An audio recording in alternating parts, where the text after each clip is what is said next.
Assalamualaikum warahmatullahi wabarakatuh dan salam sejahtera. Bertemu lagi dengan Cikgu Man dalam channel Cikgu Man. Hari ini kita akan teruskan dengan mata pelajaran sejarah tahun 6. Tapi sebelum itu, seperti biasa, Cikgu nak ucapkan ribuan terima kasih kerana kepada guru-guru dan juga murid-murid yang telah memilih video-video yang Cikgu hasilkan sebagai bahan PDPR kamu di rumah. Cikgu harap semua orang sihat, sejahtera di rumah, dan teruskan belajar bersama dengan Cikgu Man. Walaupun secara maya Cikgu tak pernah jumpa kamu, tapi kita dapat belajar sama-sama. Hebatkan teknologi pada hari ini. Okey, kita teruskan mata pelajaran sejarah tahun 6. Seperti biasa, bahan-bahan yang Cikgu gunakan adalah berpandukan buku teks sejarah tahun 6. Okey, kalau kamu dah bersedia, jom kita nak tengok. Hari ini kita akan sambung. Okey, tapi kali ini untuk tajuk hari ini, dia akan ada lompat-lompat sikit. Sebab kita belajar ni, Cikgu akan bawa daripada muka surat ini ke muka surat yang di belakang.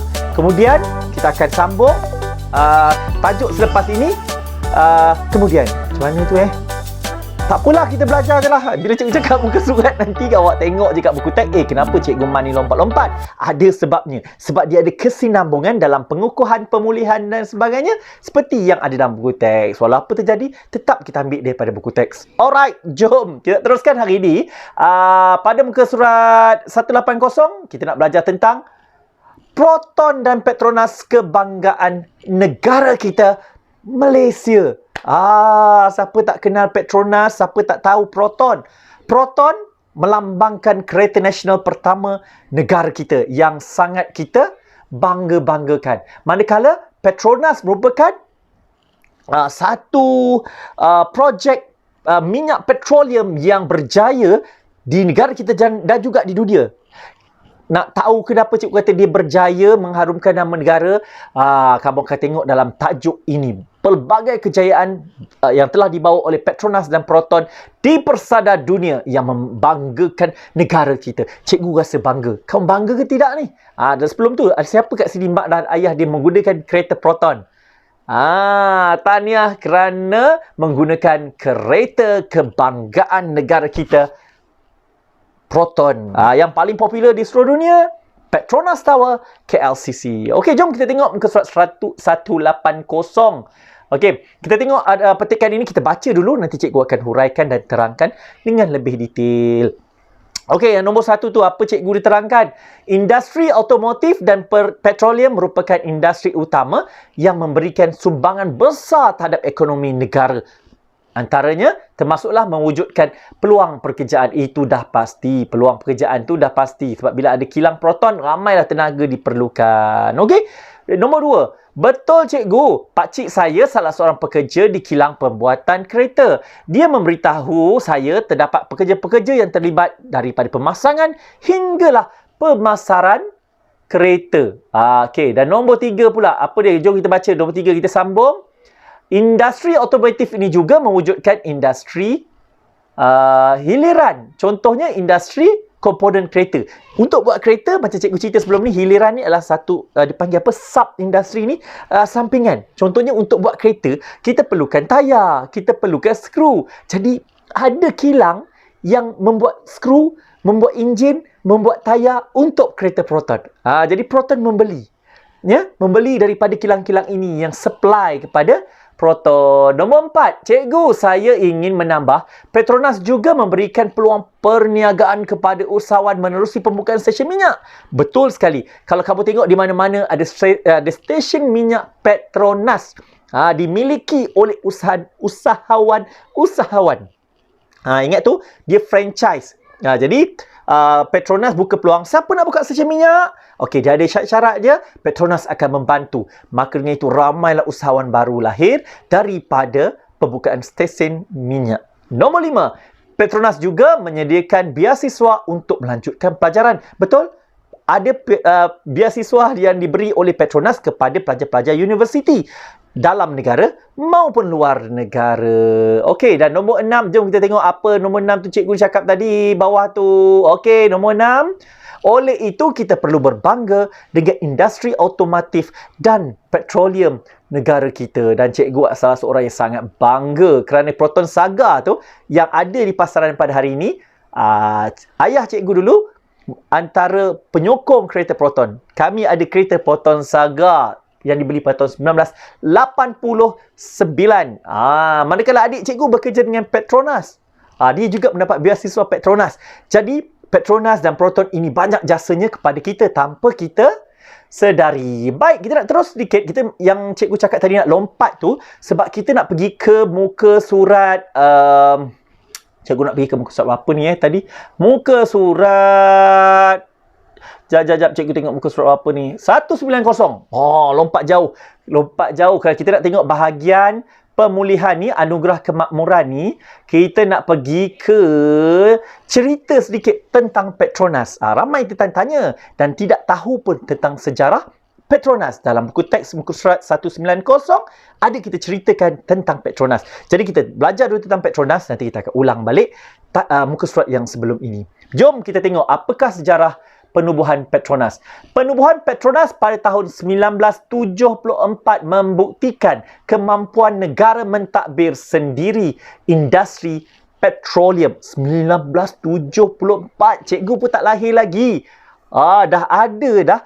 Petronas sangat wajar kita rasa bangga dan bertuah dengan adanya industri petroleum yang diterajui oleh Petronas, syarikat Malaysia sendiri. Adakah sebelum ini ada cari gali di Jalan Kena Malaysia? Ya, ada. Dan cikgu sertakan di sini sedikit sejarah tentang industri petroleum di Malaysia. Sebelum kita ada syarikat kita sendiri. Baik, seterusnya kita nak tengok tentang tujuan. Mengapakah Petronas ini ditubuhkan? Penubuhan Petronas adalah untuk menguruskan segala kegiatan industri petroleum negara. Kita nak urus sendiri segala berkaitan dengan industri petroleum. Industri petroleum mendorong wujudnya industri hiliran berasaskan petrokimia dan gas. Macam cikgu cakap tadi, industri hiliran, industri sampingan. Disebabkan oleh Petronas ini, pelbagai lagi benefit dapat. Okey, paling mudah macam inilah. Adanya stesen minyak, adanya kios, kedai runcit yang kita kenali sebagai mesra dalam Petronas. Betul tak? Dalam itu juga, ini paling senang. Kadang-kadang kamu akan jumpa ada orang jual apa? Nasi lemak, kari pap daripada industri orang terdekat dengan kawasan tersebut. Nampak tak? Itu yang sekecil-kecilnya. Kita tak kira lagi daripada industri hiliran lain yang disebabkan oleh wujudnya Petronas ini. Okey. Seterusnya kita nak sambung tentang Petronas. Kita tengok nombor 3 adalah peranan Petronas. Okey, jadi kita tengok ada 4 peranan di situ yang perlu kita kenal pasti. Dan sambil itu ada peta nanti kita nak tengok. Okey, yang pertama, peranan Petronas. Memainkan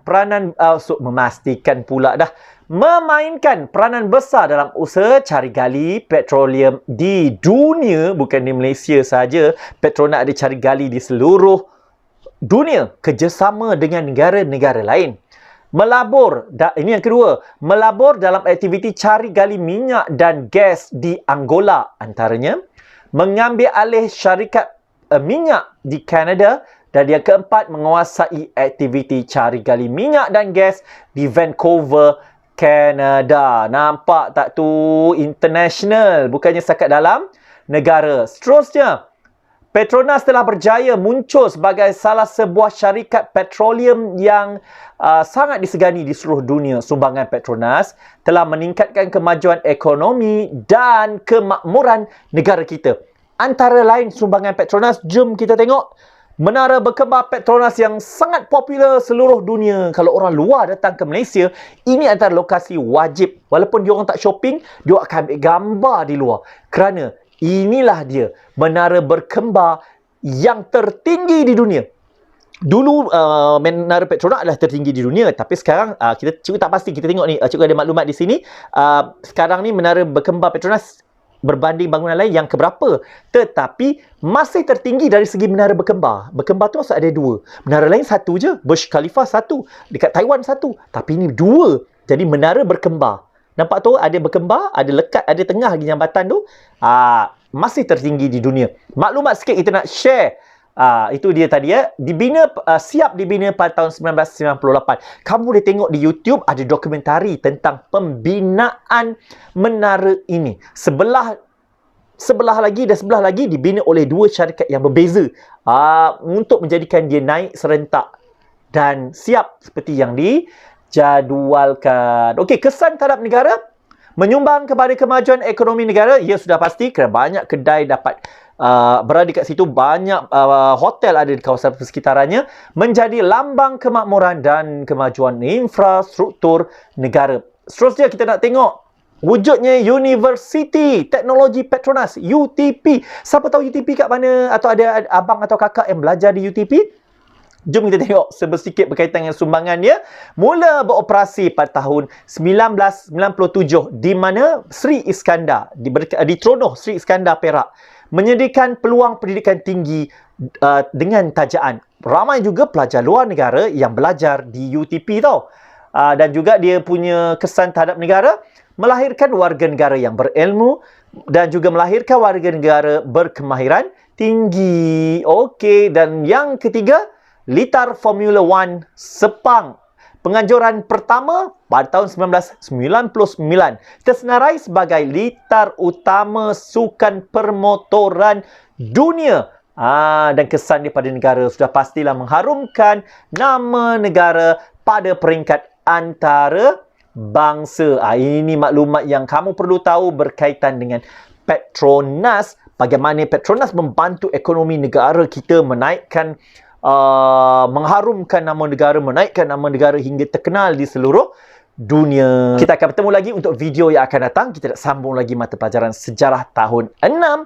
Untuk hari ini, itu saja. Simple dan mudah. Kita hanya kenali Petronas dan juga Proton yang menjadi kebanggaan negara kita. Okey, selamat menyambut Hari Kemerdekaan Malaysia yang ke-64. Malaysia prihatin. Juga harap kita semua prihatin dengan negara kita. Sayangi keluarga, sayangi diri, sayangi masyarakat. Stay home, jaga keselamatan diri. Semoga COVID-19 segera berlalu. Sekian daripada Cikgu Man. Jangan lupa subscribe. Assalamualaikum warahmatullahi wabarakatuh dan salam sejahtera. Bye.